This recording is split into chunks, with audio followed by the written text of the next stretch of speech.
This is another example of Montessori's practical light material, which is what we call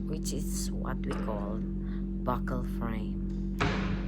This also helped the children to develop their eye-hand motor coordination, independence, and concentration.